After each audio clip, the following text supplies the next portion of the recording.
Hi YouTube family. Today I want to talk to you about hope after narcissistic abuse. How to survive it and how to come out of it still intact. Well, there's a story about a man named Mark Weinberger and his wife Michelle Kramer.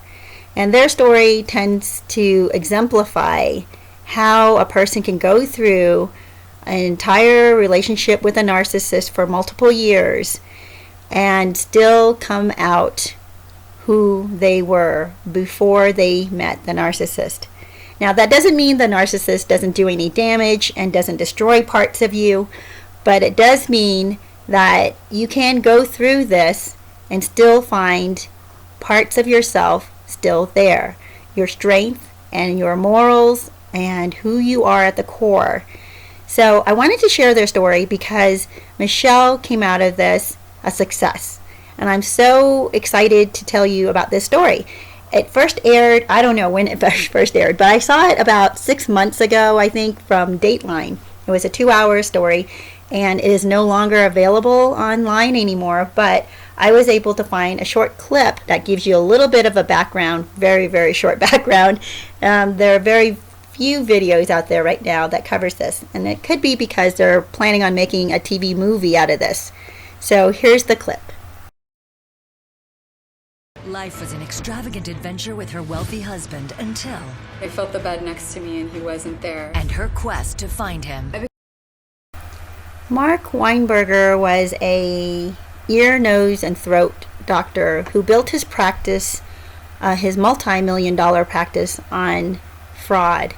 He was an accomplished doctor by academic means, but his morals were such that he would take advantage of clients coming in to do the exact same surgery over and over again, regardless of what the patients actually needed. And that's how he ran his practice and made millions of dollars.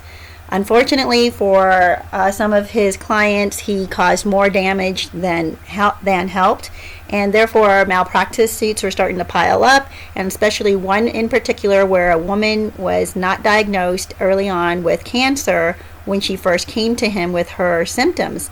He simply did the surgery on her that he did with everybody and did not do a thorough exam. So she ended up succumbing to the cancer that she had, and he did not detect. She went to another doctor 6 months, I think, after him in order to get it detected. And by then it had spread so much. Anyway, he was just horribly had no morals. I don't even know how you call that. He had no morals when it came to his practice. He only saw the money. And that's such a sad and horrible thing, but it's so common for narcissists because they don't care about who they're hurting. They're only looking out for themselves. I think people think narcissism is like just, oh gee, I love myself, Right. I think I'm wonderful, you know, I'm self-absorbed, but it really is deep and dark. That was a clip of Oprah talking about Mark Weinberger, actually. She had Michelle Kramer on her show, and they were talking about, she's right there talking to a therapist whose name Smith, I forgot what her first name was, but so she's talking to Dr. Smith about narcissism and how dark it can be, and that's exactly right. Mark Weinberger's wife was sitting there too, between the two of them, after talking about her story and explaining what happened, and Oprah wanted to explore what narcissism was because that was what Mark Weinberger exemplified. He behaved so narcissistically, and you'll see throughout this story how that was. On a trip, he took his wife for her 30th birthday out to Greece. He just simply disappeared. So the first night they arrive at their yacht in Greece, they went to bed, and the next morning she woke up and he was gone. And that was it. She never saw him after that. He disappeared. She was frantic. She didn't know what happened to him. At first she thought maybe he was abducted because he wasn't coming back. Hours had passed. She didn't know where he was. Finally, it got to the point where she realized he was not coming back, and she had to go back to their home in Chicago. She goes home to Chicago only to find out that he had racked up $6 million in debt, and that's what he left her with. So the story really unfolds and showed years later, the investigators she discovered through going through his papers and things at his office and things at home, books that she found, they discovered that he had been planning to leave her for months. He was stockpiling camping gear while he was right before the trip to Greece. He piled up tents and water filtration systems and food and all kinds of, fire making things. And anyway, he sent all of that to Europe, to Italy actually. And for 5 years, they couldn't find him. And for the first year that Michelle was abandoned, she said she couldn't eat, she couldn't sleep. She just was not able to do hardly anything. She was trying to piece together her life. She was trying to help with the investigation because she was being looked at. Maybe she killed her husband, So she was concerned that she was going to become a victim by him, and that they would think that she's the one who caused his death or his disappearance. Anyway, so for a year she was trying to get back on her feet, and this is so common. I mean, she was married to the guy for 3 years, and he just took off like that. Well, after 5 years of looking for him, America's Most Wanted, the show, a producer from that show, called her to tell her that they found him in the Alps of Italy. He had 3 camps or 3 tents that he used for camping, and it was in sub-zero temperatures that he was in these tents. Anyway, they found him, and she at that point had started already getting her life back in order. She had actually moved out of their place. She had to file for divorce, and then she filed for bankruptcy. She had to start completely over again. She went back to school, and she had always been interested in psychology, so she achieved getting her PhD in neuropsychology. I mean, this is incredible, right? She said in an interview, they asked her, how is it that you were able to pick yourself up and move on like this and actually become a success? How were you able to do this? And she said that, she did not lose all of herself when she was with him. Even in the midst of all the luxury that he was pouring on her, their lifestyle, their jet set lifestyle, and their Hollywood romance, she was all in and she was in love with him, but at the same time, there was a part of her work ethic, her morals that stayed with her from her parents having raised her with this. So she held on to that. And even during her relationship with him, she felt the need to work, to do something, to accomplish something for herself, even though she really could have just sat back and enjoyed all the money that he was bringing in and living a luxurious lifestyle. So she had actually gone back to school while they were married and before he took off. So she took a year off from school, of course, when he abandoned her in the Alps there, or I'm sorry, not in the Alps, in Greece.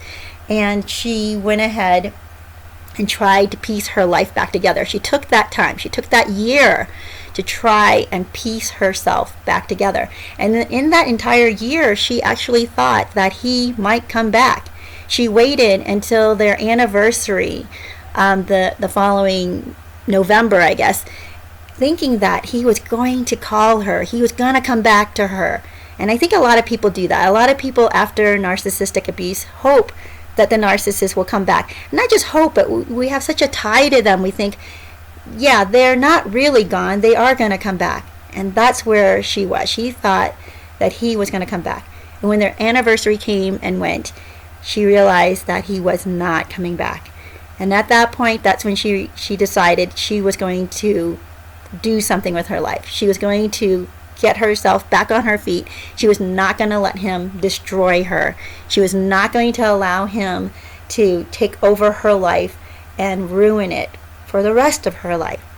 And that's what I want to share with you guys. I think that so often when we get demolished, if we've been in a relationship, if you've ever been in a relationship with a narcissist, they do destroy you.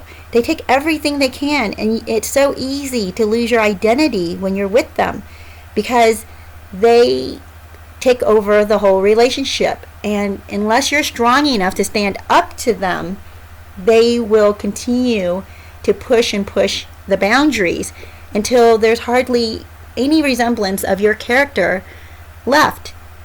I mean, what character you had before you came into the relationship will be compromised, and you lower your standards and you become what they want you to become, and you mold yourself because of their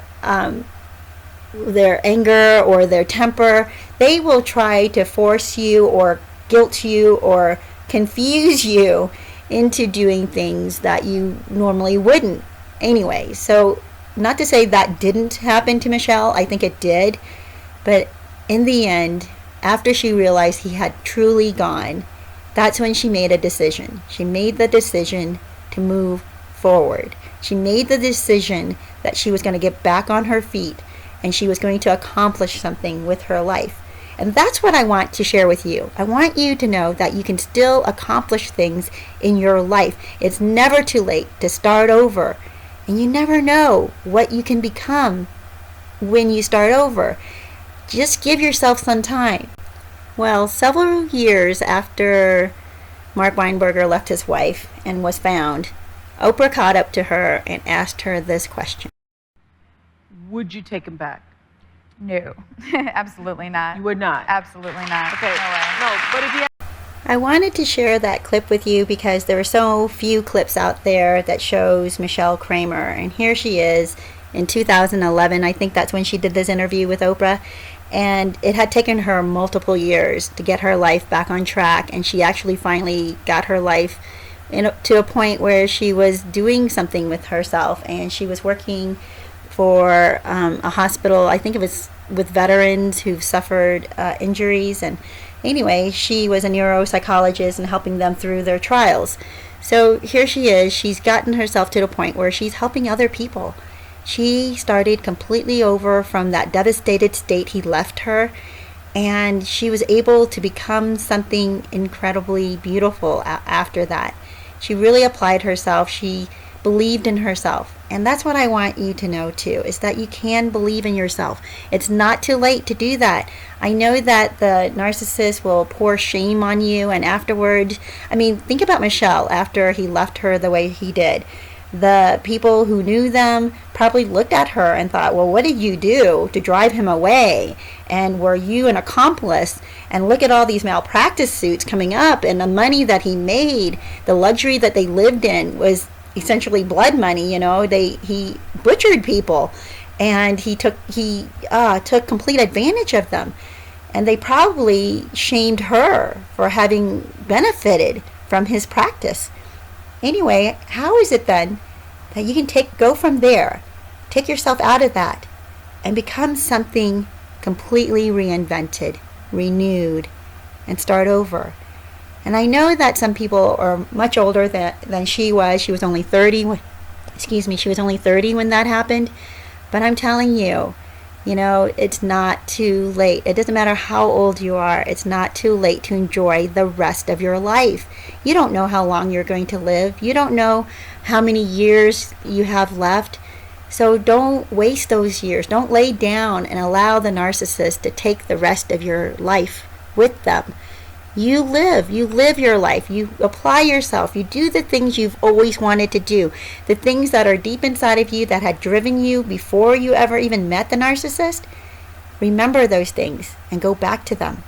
But also, I want to tell you guys that it's so important to work on yourself first before you get yourself into another relationship.